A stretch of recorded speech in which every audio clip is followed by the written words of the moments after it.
భద్రాద్రి కొత్తగూడెం జిల్లా దమ్మపేట మండలం గాంధీనగరంలో ఓ వ్యక్తి నుండి మండల సర్వేయర్ మేరుగా వెంకటీరత్నం 50,000 రూపాయలు లంచం తీసుకుంటూ ఏసీబీకి రెడ్ హ్యాండెడ్గా పట్టుబడ్డాడు.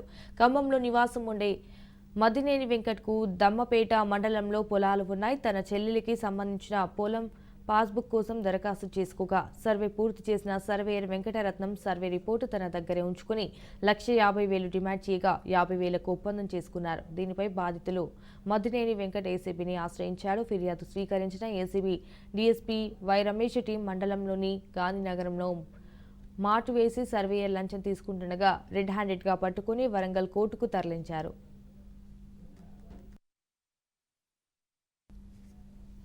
తన రికార్డులన్నీ స్పష్టంగా ఉన్నప్పటికీ నెంబర్లలో తేడాలున్నాయంటూ నెల రోజులుగా తిప్పుతూ చివరికి డబ్బులు డిమాండ్ చేశాడని బాధితులు ఆరోపించారు.